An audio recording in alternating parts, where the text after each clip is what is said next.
It's 2026. We made it. 2026. It's 2026. This is a remix. Jesus will take all your problems and give them a fix. Don't take the bait. Life is really great. This will be your best year to date. Can you believe I just came up with that? Hey, we're going to have a great show today, you guys. We are in a brand new year. We're going to talk about all kinds of fun stuff in hannahTEA today. We're going to discuss some things that you guys got during Christmas that were hilarious or they were terrible gifts, whatever. We're going to open that up in the group chat. And then also we're going to just give some fun, practical advice on how to truly have your best year yet in 2026. Welcome back to the Lighten Up podcast. Let's get to it.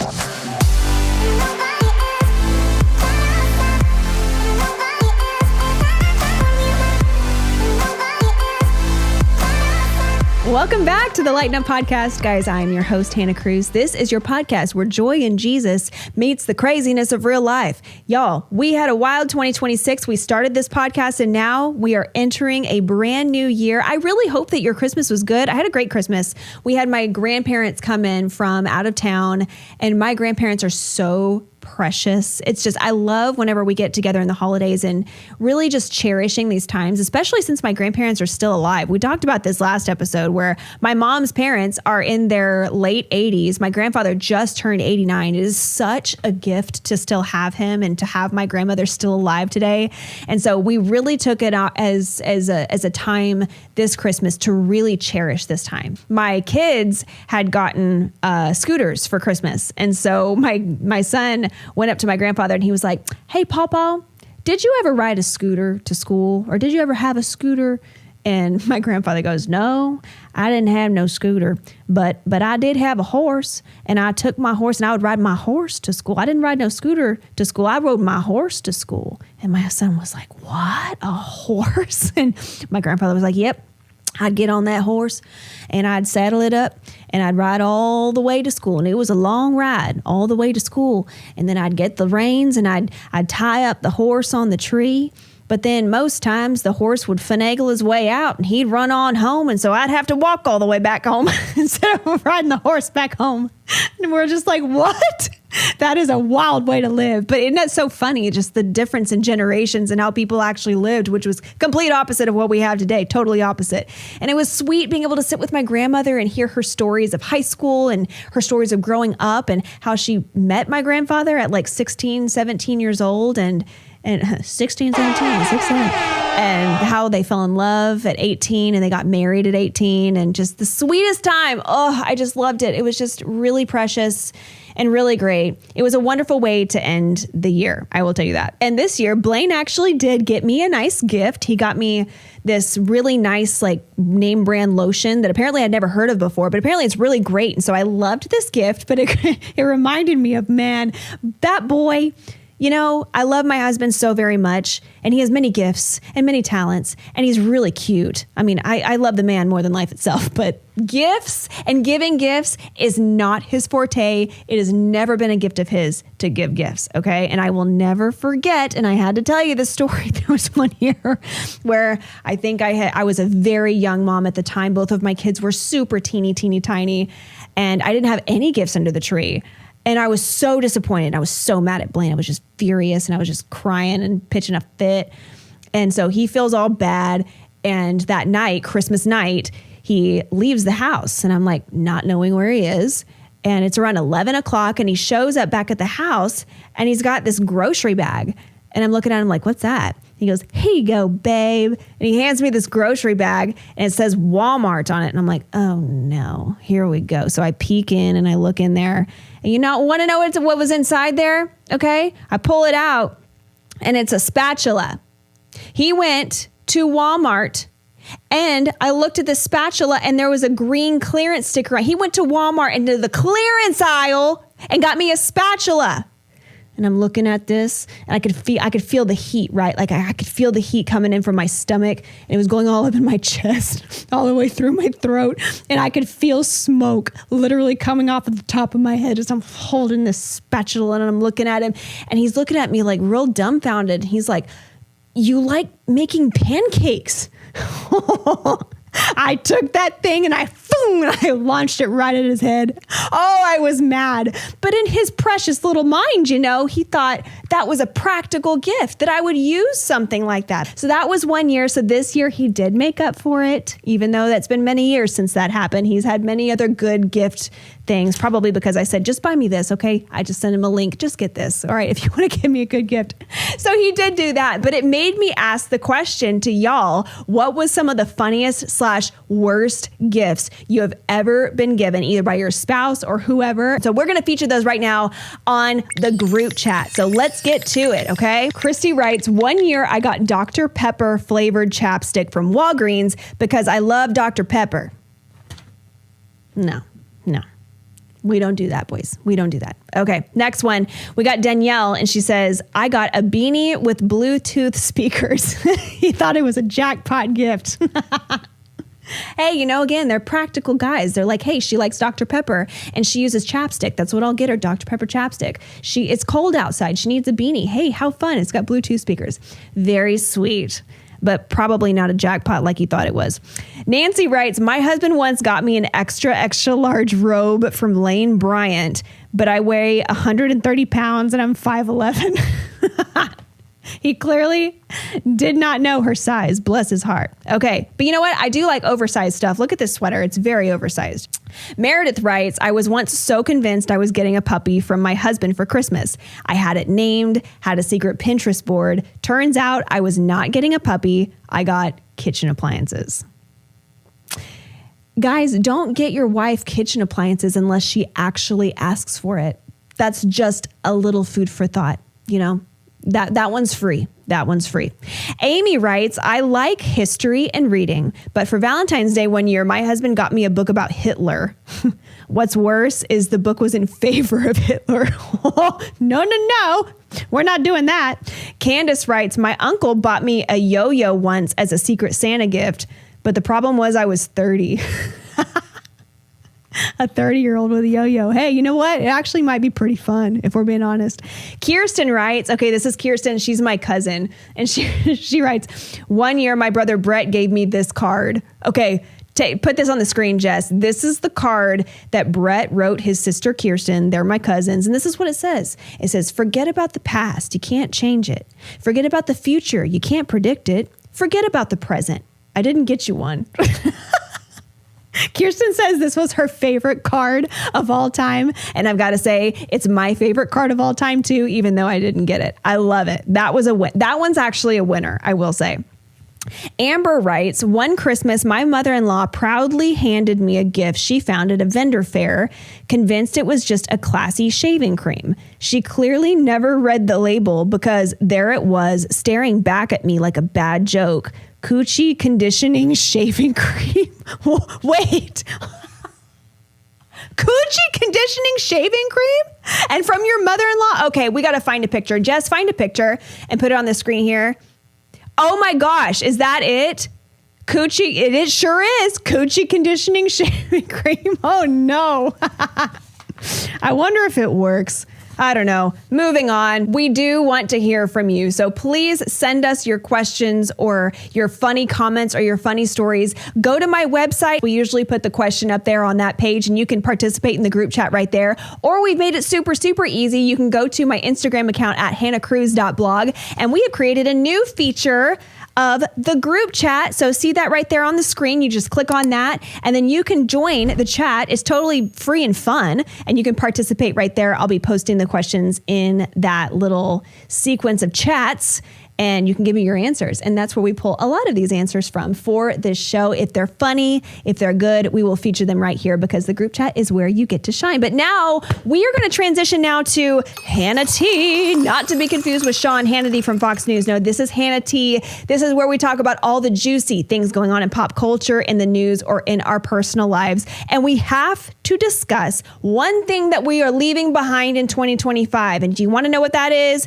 Stranger Things. We're leaving having Stranger Things in 2025. We're over it. And that's too bad because in a way it was kind of a nostalgic form of show. It had this 80s, 90s vibe to it. I admittedly have watched the show, but I'm not endorsing the show by any means. It's not the most godly show to be watching. And especially now because, oh my gosh, they had to insert the woke agenda there at the end. Okay. Apparently Will from the show comes out as gay and that becomes his superpower to overtake the monsters. Like, when is Netflix ever going to learn? Because guess what? The ratings have completely tanked because of it. Hollywood, Netflix, get the hint. We're tired of being force-fed this woke ideology. We're done with it. Just make something normal. Make something fun. Make something that we actually want to watch and that we won't be embarrassed to have on TV if our kids accidentally walk in. But I'll tell you what my husband and I have really been loving lately is watching old school fun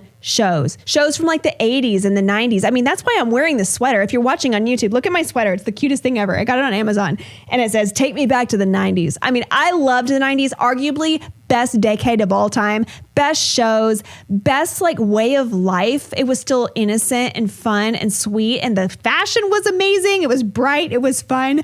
But my husband and I have watched shows like Seinfeld.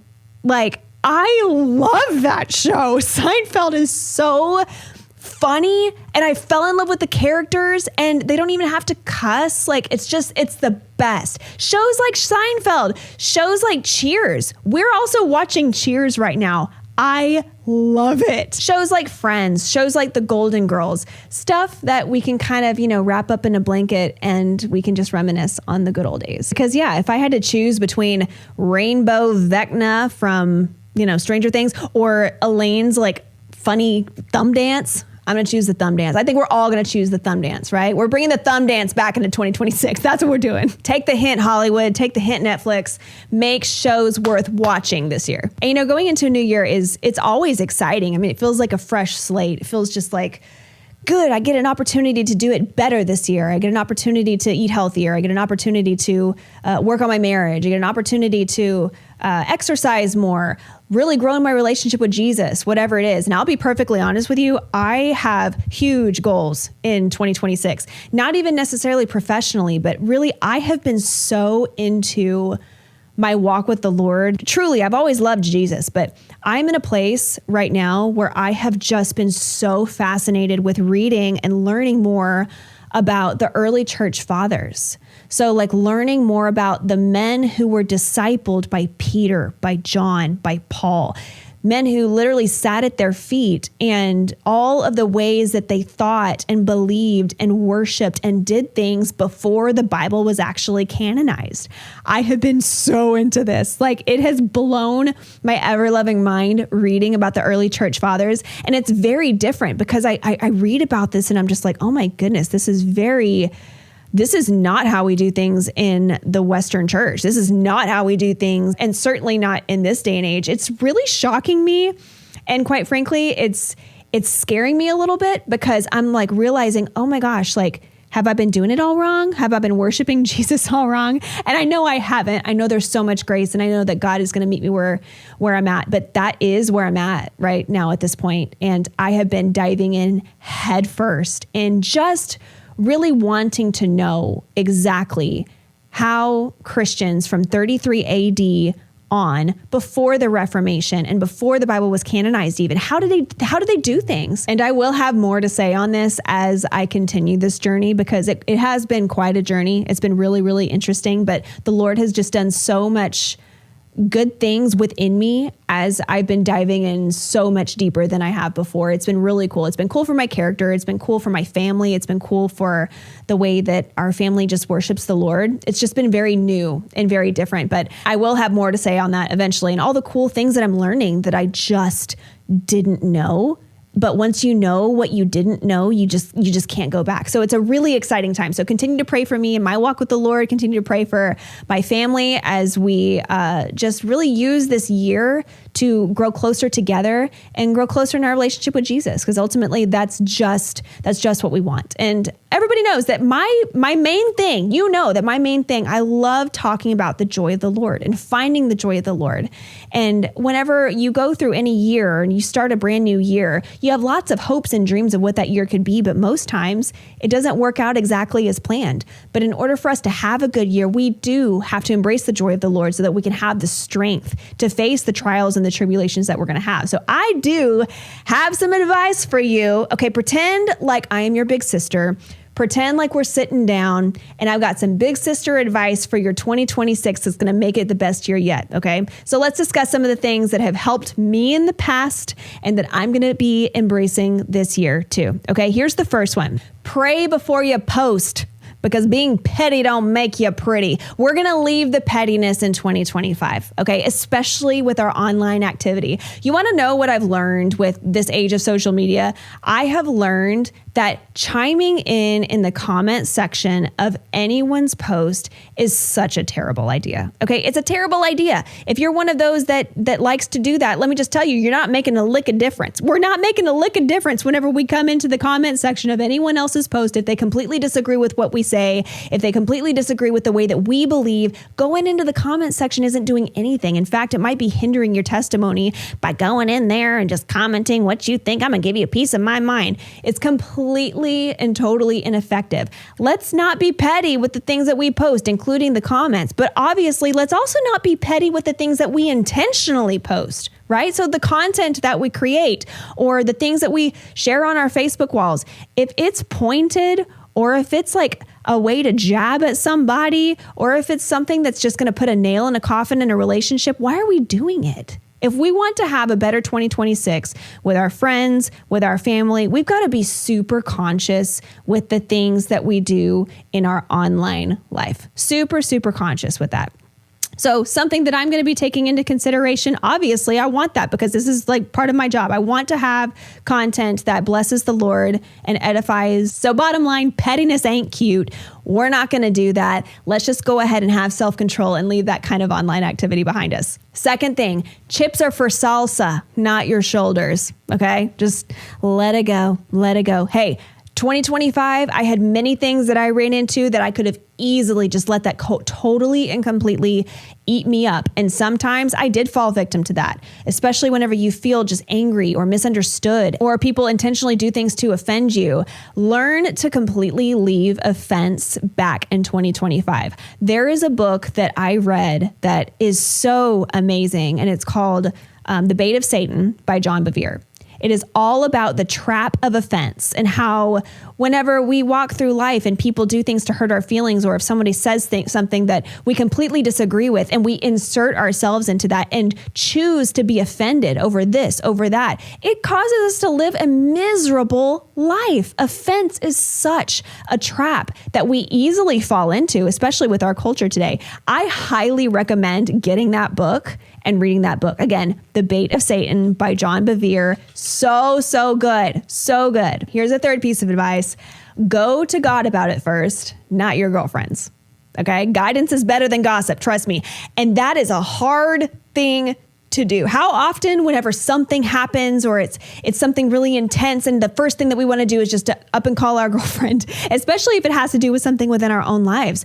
Or what about if it's something that you see happen in somebody else's life, whether that's something that's, juicy or dramatic or whatever. And the first instinct that you have is to pick up the phone and call your girlfriend and say, "Oh my gosh, did you hear that this happened?" You guys, I will tell you that living a gossip-free life is a transformative life. Living a gossip-free life is such a joy and a gift. The amount of peace that comes in a woman's heart when she chooses not to participate in gossip. Oh, I cannot even begin to tell you the freedom that comes from that. If gossip is something that you've struggled with, if that's the first instinct that you have whenever something happens in someone else's life is to call your girlfriends and to talk about it, I highly recommend and encourage you to maybe instead have enough self-control to just not. Maybe we just need to just not. Girls, right? Like maybe we should. And it's our number one instinct to want to do that. Or instead of just calling our friends and trying to get their advice on something immediately, maybe we can just sit down and pray about it first.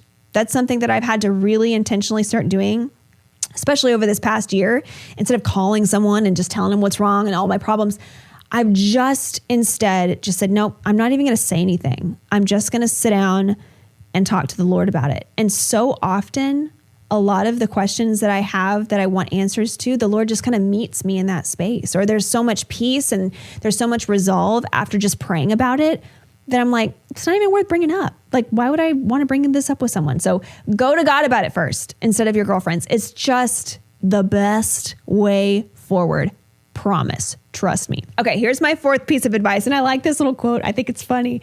It says, you make all kinds of right decisions when you get drunk on the Holy Ghost. So my advice is maybe cut out alcohol. Like, get drunk on the Holy Ghost instead of getting drunk on alcohol. I will tell you one thing that, and I'll admit this to you, I'll be perfectly honest. I used to drink a lot. I just did. And I really didn't ever think anything was wrong with it. But I will tell you right now that cutting out 99.9% of my alcohol consumption, which I've done over the last year, you wouldn't believe the kind of life that I live now. My life is better. My marriage is better. My home is more peaceful. My body feels better. I'm more productive. I'm more creative. I mean, it's just such a better way of life. And I know that this sober way of living is very popular right now, and people talk about it, and people are cutting down on alcohol, and I think it's wonderful. But from firsthand experience, it's been a game changer for my health, for my body, for my mind, spiritually. I'm not saying that it's a sin to drink. I'm not saying anything, but I will just say that my quality of life, and my husband will say the same thing, our quality of life is just so much better whenever we choose not to drink the kind of alcohol that we used to drink, which was just a lot, the frequency of it. So that is my recommendation. Get drunk on the Holy Ghost and not so much on alcohol this year, and see how your life transforms. It's really great, and it's really fun, actually. You don't have to be drinking every single time you go out. And my fifth piece of advice is, if you seek the truth, you're going to find the truth. If you seek out anything, the Lord is going to direct your path. And I feel like that's exactly what's happening with me spiritually in my spiritual walk with the Lord. I am so hungry for the meat and the potatoes of what Jesus left us here on this earth. I just want to be able to experience the fullness of Christianity while I am here, not just taking breadcrumbs, not just sitting and receiving on a Sunday. I want more. I want more. That's really where I'm at right now. And I can't wait to really go into a series, which we probably will go into a series this year, on all the things that I have learned and discovered, things that I didn't know. But now that I know the things that I didn't know, I will never go back to living the way that I lived, because I know now what I didn't know then. And it's amazing. So the things that I've been learning have been really, really exciting about the early church and the way that they worshiped, and all of the things that we just don't really talk about, or we don't really do things this way in the Western church and in America today and in Christianity today. So it's a really cool thing that I've been really into that I cannot wait to talk about. But overall, I just know that the fact that we've been given another year to give glory to the Lord, another year to show up for our families, another year to make a difference for the kingdom of God, we've got to take this time really seriously, because again, life is super short. We don't know how long we have. And so what are we going to do with the time that we have? We think that we have an entire year. We think that we have all 365 days full of 24-hour days, all this time of what we could be doing. But really, we need to live with a sense of urgency, knowing that our time is short. The Lord wants us to do so much with the life that we've been given. So what are we going to do? Are we just going to sit on our hands? Are we just going to coast through? Are we just going to live in a trap of offense? Are we just going to be gossiping about people all the time because that's the only thing that's fun in our day? No, I believe that the Lord is calling us higher in 2026. I want to go higher in 2026. I want the Lord to just take me under his wing and do whatever he has to do, whether it hurts or whether it doesn't, whether it's a blessing or whether it's a refining time. That's truly all I want. So really being honest with ourselves and doing an audit in our life, doing an audit of what's going on in our heart, the things that we wrestle with, the things within our character that aren't translating. I mean, so many things within our life. I feel like 2026 is the year that we get a fresh slate, a clean start. But let's go into it with a pure heart, wanting the Lord to get the glory in everything. So that's what I have for you today. Pretty short episode, but we are going to have some fun things lined up. I cannot wait for the next few episodes. We got some interviews coming up that are super interesting. We got some topics that are super juicy that I can't wait to show you this year. So thank you again so much for watching and for listening to the Lighten Up podcast. Please feel free to go and subscribe anywhere that you love to listen to your podcast, whether that's YouTube, Apple Podcasts, Spotify, whatever it may be. And also leave us a 5-star review if you're loving it, and share this podcast with your friends. And as always, if you would like to support the show, grab a copy of Goodness Gracious 90 Unfiltered Devotions for this sometimes too serious life. That is all about finding joy in the middle of hard circumstances. That might be a perfect devotional for you for this upcoming year. Or we also have A Confidence That Changes Everything, Devotions to Shine Bright in This Topsy-Turvy Life. That's another really good one on just really approaching this year with an attitude of confidence, knowing who you are in Christ. Again, thank you so much for watching and for listening to the Lighten Up podcast. We have so much to look forward to this year. Have a great one. We will see you next time.